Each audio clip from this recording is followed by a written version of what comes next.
Hola a todos y a todas, bienvenidos a Cinematografiando. Esta sesión vamos a hablar de Carlos Mayolo, el maldito, el director maldito, como dicen, de Cali, Caliwood. Para hoy estamos con Viviana Rodríguez. Viviana es profesional en lengua castellana. ¿Cómo estás, Viviana? Muy bien, Felipe, ¿y tú cómo vas? Bien, todo bien, gracias. Y estamos con Laura Arias. Laura estudia ciencias políticas y hace parte del Tercer Cine. ¿Cómo vas, Laura? Hola, muchas gracias por la invitación. Muy bien, ¿cómo van ustedes? Bien, bien. Bueno, nada, para contarles un poco de Mayolo. Mayolo pues hizo parte del grupo de Cali, Caliwood. Con Andrés Caicedo y Luz Ospina fundaron el Cine Club de Cali, la revista Ojo al Cine. En los años 70 también con Ramiro Arbeláez, Mayolo en cuanto al cine, pues, su formación fue muy autodidacta. Entre la realización también alternó con la publicidad, trabajando en publicidad. Para nombrarles unas obras destacadas de él, está Oiga Bea con Luis Ospina en el 71, Monserrate también en el 71. Angelita y Miguel Ángel, que fue un proyecto que tuvieron con Andrés Caicedo, Agarrando Pueblo, también célebre, polémica película que hizo con Luis Ospina, Hace carne de tu carne en el 83 y luego en el 86 La mansión de Araucaima. Sin carne de tu carne cuenta la historia de una familia acomodada de Cali que recibe la visita de una muchacha quien ha vivido por años en Estados Unidos y es la medio hermana de nuestro joven protagonista. Se conocen, escarban en el pasado de la familia, se atraen el uno al otro, se sumergen en un delirio y en él aparecen los antepasados como personajes míticos que protagonizaron también historias de incesto y violencia. Quiero preguntarles qué sintieron qué sintieron después de ver la película. ¿Qué sensaciones les deja? Así. Esta pregunta me gusta mucho porque es empezar hablando como por las emociones, ¿sí? Más allá de dar la crítica y de analizar puntualmente ya pues el arte, la dirección, el guión, etcétera. Y la primera vez que vi esta película, como que lo más importantes fueron las sensaciones, como que realmente es muy incómoda de ver y uno todo el tiempo está, sí, en esa incertidumbre de qué va a pasar y también el no entender como qué está pasando, porque de la nada está ocurriendo todo esto, entonces, lo cual se me hace que es muy bueno que el director logre transmitir eso, que uno sienta unas sensaciones muy extrañas cuando pues está viendo estas escenas en las que aparece el fantasma de la familia, cuando están ellos convirtiéndose en una especie de zombies que uno no entiende bien qué ocurre y está ahí tejiendo todo el tiempo como esa incertidumbre. ¿Tú también sentiste esa incomodidad, Viviana? Ok. Pues mira que en un momento sí fue un poco extraño porque como que la película se dividió en dos partes, ¿no? En una parte como de mostrar la familia y toda la parte conservadora y luego de un momento a otro llega esta parte surrealista que de hecho yo pensé es un sueño, alguien está teniendo un sueño y luego cuando ya te das cuenta que no es un sueño, que como que todo empieza a involucrarse con la realidad, ya uno se comienza como a adaptar, pero igual siempre está como esa incertidumbre, lo que dijo Laura, de qué es lo que está sucediendo. Pero llega un momento en el que uno trata también de conectar las ideas, del por qué las acciones y por qué comienzan, o al menos en mi caso, pues que me he especializado más en el área de literatura, uno siempre conecta estas ideas y trata como de que todas estas cosas, por ejemplo, todos estos fenómenos que comenzaron a aparecer, los animales, todas estas cosas simbolizan algo de acuerdo a las acciones que se están llevando en el momento. Entonces ahí ya como que cuando comienza a tener un poco de coherencia, a pesar de que la trama no es coherente, uno comienza a adaptarse poco a poco. Pero sí, al principio es como que genera esa incertidumbre, genera ese sentimiento de, como de, perturbación en cierto sentido, pero no en el contexto negativo. Hablando de la película y del guión de la película, el guión lo escribe Andrés Caicedo, pues después Mayolo como que lo concluye. Me gusta pensar como en ese género que se acuñaron ellos del gótico tropical, ¿no? Claro, porque a Caicedo le gustaba un poco la literatura de terror, Allan Poe, Lovecraft, que es algo que vemos en la película. Pues lo que tú decías de los símbolos y sobre todo como en la segunda parte de la película. Entonces, pues sí, hablemos un poco de ese gótico tropical. ¿Ustedes cómo lo ven? Bueno, pues en mi opinión es más allá de un género, no más bien es todo un entramado que van construyendo Mayuelo y Ospina. En ese sentido, como que Carne de tu carne no se puede pensar aislada, sino que se deben marcar dentro de este contexto, no solo en las otras películas como La Mansión de Araucaima o Pura Sangre, sino también pues como todo lo que fue Caliwood. A mí me gusta pensar mucho el gótico tropical también como un proyecto político en dos niveles, como en el nivel estético, en el que es esta forma de hablar de vampiros y hablar de lo gótico en un lugar donde no se suele pensar esto, ¿sí? Como nadie se imagina a un vampiro, a Drácula en Tierra Caliente. Entonces, es una apuesta estética, pero también es una apuesta política, ya que no es solo pensar el vampiro en Tierra Caliente, sino utilizar esa metáfora y esa imagen del vampiro para hacer una denuncia social. Por ejemplo, en la película aquí pues denuncian las condiciones de los trabajadores, de los campesinos, este tema del atentado durante el gobierno de Rojas Pinilla. También es toda esta crítica hilando un poco con agarrando pueblo del vampirismo. Entonces es también una apuesta a través de lo estético que se hila en estas películas y en todo lo que significa el grupo de Cali. Pues sí, o sea, yo creo que vamos por el mismo enfoque, porque si bien el término de lo gótico en la literatura que me dices que ha usado Caicedo, y que de hecho me gustó el término que utilizaste para denominar a Mayol al inicio de que era un director maldito, pues de hecho también se categoriza entre los poetas malditos, ¿no? Pero en sí difiere un poco también de este tipo de textos tipo de Edgar Allan Poe, eh, Lovecraft, porque de pronto no sé si hacer un cine de terror en Colombia, o sea, como que se centre solamente en la parte del terror, se pueda dar también como se daría ese tipo de terror en un cine europeo o un cine americano. De pronto, o sea, te lo digo porque me ha pasado como que trata un poco de parodiarse cuando se trata de hacer un buen trabajo así. Y lo cierto es que no se tiene que crear el terror, sino que el terror ya está acá. O sea, en el país esto es lo que lo contextualiza, ¿no? Toda esa marca de violencia, toda esa marca de miseria. Y yo creo que lo gótico viene y el horror viene, es atravesado por esa línea de la época de la violencia. Pues la película se enmarca entre cuando surgió lo del Frente Nacional, toda esta época de Bogotá, o sea, todo eso es el horror como tal de Colombia y ese es el terror que se tiene que contar y que de cierta forma lo cuentan muy bien aquí, pues ya atravesado por los diferentes temas que pues, ojalá toquemos más adelante, como es el incesto y todas estas cosas. Entonces yo siento que ahí está lo gótico, lo realmente categorizado en la parte, en sí, como en la temática del horror.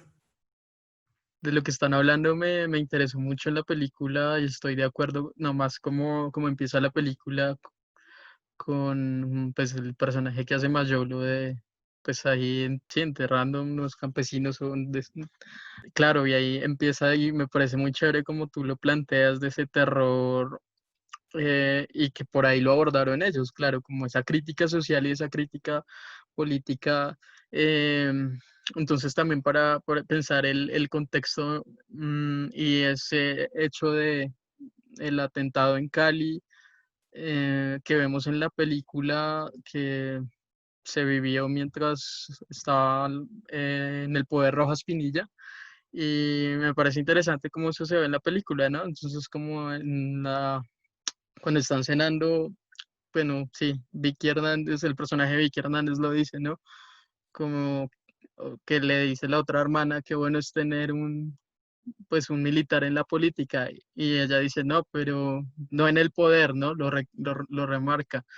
Entonces siempre sí está como esa tensión política y a mí me interesa sobre todo y no sé, quiero que hablemos un poco de eso. A mí me parece como que a pesar de que ellos, y vemos en las películas de Mayolo, sobre todo como en las ficciones, como una clase alta, siempre está como la parodia, ¿no? Como resistiéndose a su clase social, ¿no? Más bien como cuestionando esa clase social y esa política, ¿no? Que se ve claramente como ese ambiente político, sobre todo de, y también lo vemos en las dos hermanas, ¿no? También en una conservadora y otra liberal y ahí como en esa puja, ¿no? Quisiera como rescatar algo que dijo Viviana, que se me hace súper importante, Ujú, y es como se está pensando el terror acá. ujú. Como que uno está, pues en este país está acostumbrado a que el terror venga de la violencia, de la represión estatal, bueno, de los paramilitares, del conflicto, y que por eso es muy complejo pues pensarse el terror de diferentes formas, como el terror gringo o lo que ella decía, como, no sé, Edgar Allan Poe. Y es bien interesante lo que hacen acá, que es hilar ambos terrores, como el terror de la ficción y el terror político. Y siento que eso es lo más interesante de la película, que, como, pues sí, que lo logran dividir en esos dos momentos y que en ambos se habla del terror, pero es un terror eh, diferente, disperso, pero que a su vez está conectado, como que no es en vano, eh, como esta narrativa que se crea en esta primera escena alrededor de enterrar los cuerpos o de encontrarse un cuerpo que, no sé, si me hace complejo, uno lo pensaría en términos ficcionales como encontrarse un cuerpo, eh, producto de, no sé, de algo, ¿sí? De algo ficcional, ¿sí? No sé si me estoy haciendo entender como producto de un mito, de algo sobrenatural, pero en Colombia no pasa, como que en Colombia te encuentras un cuerpo producto de la violencia, de la muerte o de la desaparición forzada. Sí, de cierta forma es como un terror costumbrista el que se hace acá. Es como un terror más de tradiciones. Y me pareció interesante esa primera figura que se vio al inicio, sobre cuando encontraron estos entierros indígenas, cuando encontraron el cráneo. Y es muy interesante porque ellos lo llevan a la oficina de Carlos, creo que es como el papá, ¿no? De la familia. Y ellos son una familia conservadora. Entonces como que llevan todas estas cosas y a la larga es como también un simbolismo de eso, de que como que eh, toda las consecuencias que ha dejado esta violencia en este país se la pasa de largo el hecho de que la élite o la aristocracia en este país le puede más, como puede auscultar la realidad de sangre y miseria que está dejando, ¿no?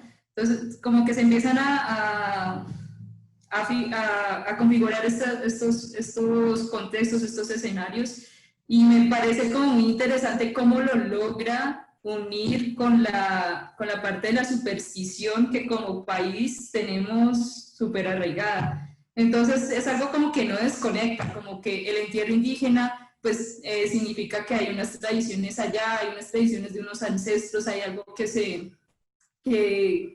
como que se trata de rescatar de cierta forma con estas leyendas que se empiezan a formar. Por ejemplo, cuando Andrés va caminando con Margaret y le cuenta la historia de la Madre Monte y cómo ella poco a poco se comienza, o sea, al final se configuran ellos mismos en una leyenda. Eso es también muy interesante. Yo siento que no hay hilos sueltos aquí, a pesar de que leí algunas críticas y dicen que sí, como que no hay mucha coherencia. Yo siento que todo se conecta de cierta forma. Siento que la primera vez sí sentí como el cambio drástico, como que realmente algo había, como que sí había dejado de ver la película en un principio y de la nada estaba como en algo así súper surrealista, como en un sueño que no se sabe qué está pasando, pero ya después, las otras veces que la vi, como que uno va hilando ese sentido y lo que decía ahorita Viviana, como que no es aleatorio, sino que está conectado y eso es lo que más se le rescata, como esa capacidad de hilar las historias y que parezcan dos películas distintas.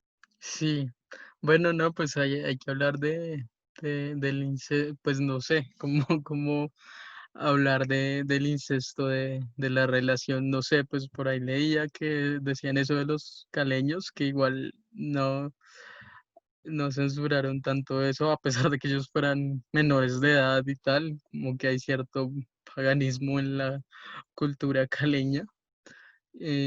No sé, ustedes qué opinan de ese hecho en la peli.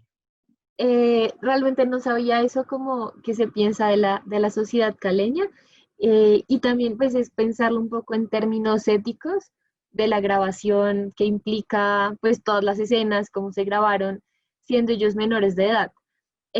Pero yo pues también leía hace un tiempo una crítica que hablaba como ese significado detrás del incesto, como que eh, se ve mucho en la película, la familia está trazada por esta tradición del incesto, y va muy relacionado con esta forma, entre comillas, no sé, endógama de relacionarse de la clase alta, como que aquí lo que nos está intentando decir es que solo se juntan los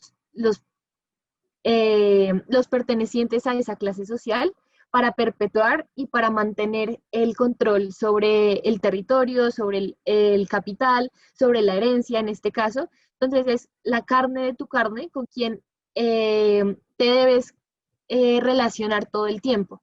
Entonces, siento que tampoco es aleatorio que ellos dos hayan terminado juntos, sino es más bien como ese mandato dado por la clase que te está exigiendo con quién te tienes que relacionar y qué proyecto político hay detrás, como mantener y consolidar esa acumulación de poder que pues se ve claramente en esta familia caleña de clase alta, y sí, como todos los miembros de la familia que van configurando esa posición social. Sí, yo también tomé el incesto por esa parte. Es que históricamente el incesto viene por una forma, o sea, como una manera de perpetuar el poder. O sea, históricamente las familias siempre se unían para conservar ese linaje, ¿no? Y claramente yo siento que aquí hace una analogía, no sé, yo lo analizo todo por medio de analogías. Me di cuenta que el padre de Margaret es del Partido Liberal, el padre de Andrés es como del Partido Conservador. Entonces, como la unión entre estos dos forma pues, lo que posteriormente se llamó lo del Frente Nacional, ¿no? Entonces, también es como, en parte, representar una realidad que el país está viviendo en ese momento, y por otra parte es lo que dice Laura, del hecho de perpetuar el poder dentro de la familia. Y nos podemos dar cuenta de que esto pues no era solamente entre estos dos hermanos, sino que poco a poco ellos van descubriendo que ha sido como una cuestión de generaciones y que la abuela fallecida también cometió incesto con su hermano. Y esto también es como el simbolismo del hecho de que cuando ellos estaban teniendo estas escenas íntimas, se les aparecían sus fantasmas de sus familias como de sus ancestros, y no era como reprochándolos, sino que era como alentándolos o celebrando lo que estaba pasando, de cierta forma también como celebrando de que el poder se seguía perpetuando, el poder conservador se seguía perpetuando dentro de esa familia. Y en ese sentido siento que o sea, hay muchas cosas que se pueden relacionar con este tema del incesto. Que más adelante también hice como un análisis con respecto al incesto y lo del vampirismo y todo eso. Que bueno, no sé, cuando lo comentaremos. No, pues si quieres descontarnos el análisis que hiciste, me parece chévere. Vale. Mira que esa parte, o sea, yo, como te digo, siento que no desconecta en nada, en ningún sentido, o como que no son temas aparte. O sea, porque aquí se meten muchos temas, se mete el tema político, se mete el tema de la familia, se mete el tema de lo político y lo mítico también. O sea, es como que uno dice, uy, pero ¿cómo va a reunir todo eso en una sola película? Y al final siento que hay un simbolismo y una representación en todo. Yo siento que esta parte del vampirismo y del canibalismo representan esa sangre que se ha derramado en todo este tiempo en Colombia, ¿no? Incluso por ahí leí en un artículo que sacaron sobre esta película, que se compara mucho a la película de Pura Sangre de Luis Ospina, el hecho de esa sangre derramada, el hecho de que Margaret, por ejemplo, mataba a Elber, creo que se llamaba, que era como el líder de la banda de los pájaros, bueno, no sé, que lo mataba a él y que se empezaba junto con Andrés a succionar su sangre y todo eso, que uno dice, uy, qué loco, qué perturbador en ese momento, pero si tú lo llevas hasta el plano del simbolismo, es muy significativo esa parte, es el hecho de como que se está derramando sangre, se sigue derramando sangre y nosotros nos estamos comiendo entre nosotros, o sea, porque eso es una guerra y eso es una lucha de no acabar nunca y es como que yo te ataco, tú me atacas y por eso es que la guerra en este país se sigue perpetuando. Entonces, para mí, el hecho de que el incesto se haya convertido de cierta forma en ese vampirismo y en ese canibalismo, se retoma también esa parte de lo salvaje, a lo salvaje que somos nosotros, no solo como país, sino como seres humanos. Incluso al final, cuando pasaba todo esto de que ellos al final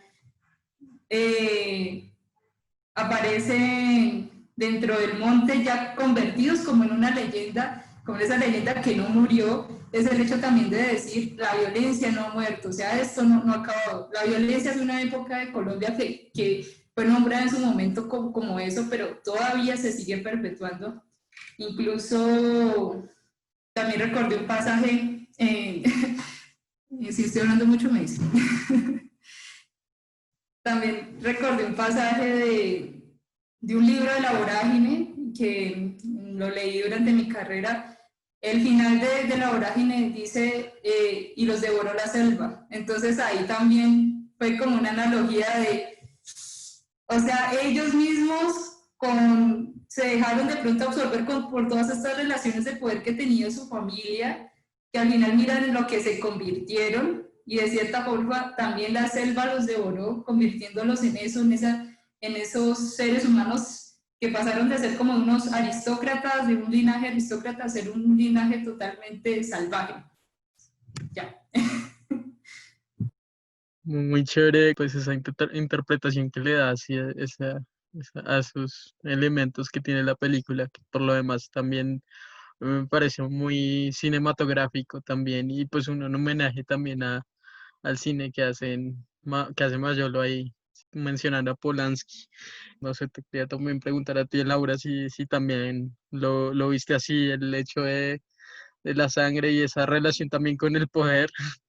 No, la verdad no lo había pensado y sí me hace excelente ese análisis, como pensar también en lo simbólico, que no están ahí en vano, simplemente que se encontraron, se lo devoraron y ya, sino también cuál es la construcción que hay detrás de eso y qué implica que lo estén devorando. Y también que una tía de la familia sea liberal, que la otra sea conservadora, y que esas tensiones del poder se estén, bueno, esas tensiones del poder dentro de la familia también se estén llevando en un plano nacional, en este pacto político que es el Frente Nacional. Y siento que esto es lo bueno de la película, como que uno puede verla en ambos sentidos, como por lo ficcional, como es una familia en la que está este problema con la huaca, en la que los niños terminan en el incesto y convertidos en vampiros, pero también verlo en el nivel simbólico y en toda la carga política y de denuncia que están transmitiendo. Yo les quería preguntar por los personajes. a cada una, pues, qué personaje les gustó más de la película. No sé si es por el actor, pero es como el papá que lo interpreta Santiago García, que pues no sé, yo soy fan de Santiago García, entonces realmente es como esa importancia. Y también el papel del tío, no sé si era el tío el que se encuentran cuando van allá, como también verlo como ese vestigio que está ahí, como resistiendo a todo este entramado de poder y de tensiones que se libran dentro de la familia, me gustó mucho. Sí, por mi parte también me gusta mucho el personaje de Enrique, del tío. Es porque él mismo lo dice, ¿no? Yo siempre fui la oveja negra de la familia. Y es como ese familiar que es como que todo el tiempo arremete contra, contra la parte conservadora de la familia y que es chévere, es como que no se deja de pronto opacar contra nada. O sea, la forma como él dice, sí, yo fui la oveja negra de mi familia todo el tiempo, es como que, y lo dice como con ese orgullo, como que no me importa. Yo en un tiempo fui de esas personas que defendía a los campesinos, les comenzaba a contar a los niños de una manera un poco jocosa y como para que ellos la pudieran entender el hecho de cómo se vivió la violencia entre partidos en ese momento. Entonces me gusta eso de que él lo toma de esa forma y dice cómo fue su papel, sin meterse tanto en la parte política, pero cómo fue su papel de ser la oveja negra y al mismo tiempo de ir en contra de los principios que su familia había y que él lo toma de la mejor forma como de, sí, esto fue lo que yo hice, esto fue lo que sucedió y no sé, me gusta mucho como ese punto de vista que él tiene.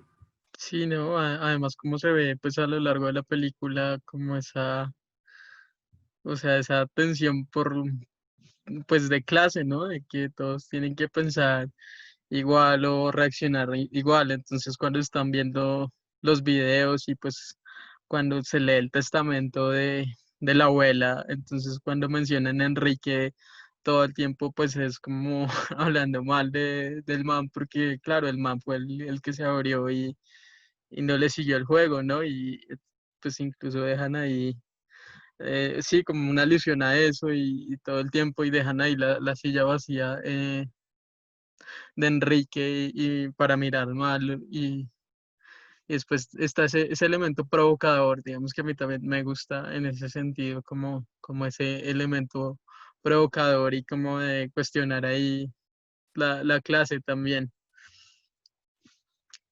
No sé, y ahora pues la pregunta contraria de el personaje que no les haya gustado. No sé, no sé si es como que no me haya gustado, como quizás en su interpretación o simplemente que no haya empatizado con él.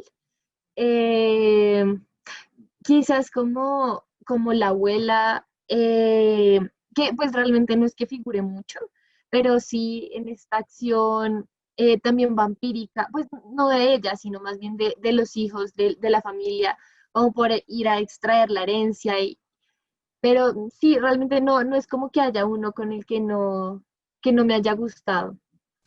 Sí, yo tampoco tengo uno en particular que no me haya gustado, no. De pronto rayo un poquito con esa relación que estaban entre las dos hermanas, entre Ana y Julia.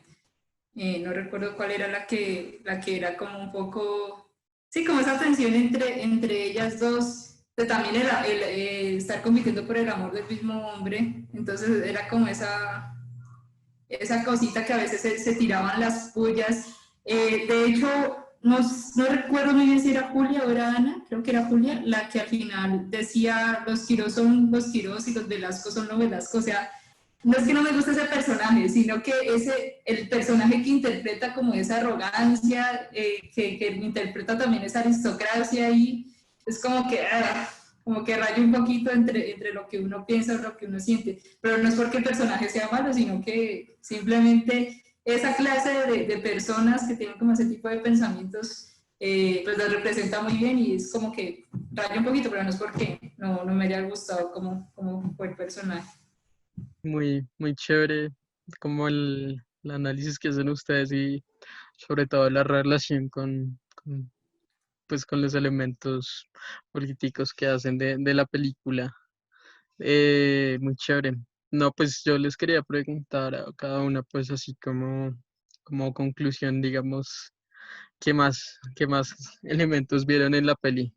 Quizás para concluir, como pensar que desde el terror también se puede hacer denuncia, como que uno no creería que estas dos cosas puedan estar juntas, quizás por esta idea hollywoodense de lo que nos han vendido como terror. Y pensar que sí, que esto se puede hacer, que se puede hacer crítica social y que realmente, pues, el trabajo pues sí, no solo de Mayolo, sino de Ospina también y de Caicedo, pues está aquí operando como en estas lógicas y pensar también el cine como una forma de militar y de sentar posición política a través de las imágenes. Sí, completamente de acuerdo. Para mí ese es el objetivo del cine, ¿no? Y cualquier tipo de arte, del cine, de la literatura, de todo, es presentar, es como de pronto eh, hablar, representar lo que no se puede decir abiertamente, precisamente por la censura que tenemos siempre. A mí me pareció muy interesante que aquí se involucró mucho el surrealismo, que para mí era como una tendencia un poco surrealismo. No lo vi con estos tintes políticos y ahorita que lo vengo a ver en esta película, también me pongo a analizar algunos filmes de Luis Buñuel, de como toda esta parte que realmente el surrealismo se da como de una forma de te estoy mostrando lo que en tu mente está, pero no quieres entender o no quieres ver como realidad. Entonces es como que lo represento de esta forma y por eso me encantó que más que el horror transmitido por medio de esta corriente del surrealismo o sea, haya hecho una crítica social tan buena, que para mí es, sí, o sea, como ya lo había dicho, tanto simbolismo, todo eso como que hay una representación, hay un porqué, hay un hilo conductor que justifica el porqué de tantas cosas que quizá como uno como espectador siempre se esté diciendo, uy, pero ¿por qué aparece eso? ¿Por qué? Sí, sí, ¿me entiendes? Entonces, no sé, siento que le di un nuevo contexto al surrealismo y sí, de cierta forma, de nuevo, como el hecho de ser categorizados como directores, cineastas, poetas malditos, es siempre el hecho de que se están atreviendo a hablar, se están atreviendo a decir algo que generalmente no nos callamos, andamos en una ceguera voluntaria tremenda y el hecho de que alguien lo diga por medio del arte es tremendo, es brutal. Para mí eso es como el grupo de Cali y sobre todo como la película, pues además de que ellos pues, sí eran muy cinéfilos y Buñuel era como uno de sus referentes, también nace por eso el gótico tropical, ¿no? Como una respuesta a Buñuel que decía que esas películas solo se podían hacer en Europa, ¿no? Y ellos contestan haciendo cine, además que en esa época también era, pues aquí en Colombia era heroico hacer cine y ellos lo hacen y también como, sí, con estos elementos que son pues el surrealismo o el humor, como una crítica social. Pues muchas gracias, ¿no? De verdad, a ambas, o sea, muy chévere que hayan estado y ambas, sí, muy chévere esta conversación. Gracias, Viviana, gracias, Laura. No, a ti por haberme invitado a este espacio tan interesante. Igual, también, muchas gracias. Un espacio muy lindo. Entonces, pues las esperamos otra vez por acá y a ustedes también los esperamos otra vez por acá en Cinematografiando. Entonces, nos vemos hasta la próxima. Chao, chao. Chao, que estén muy bien. Chao.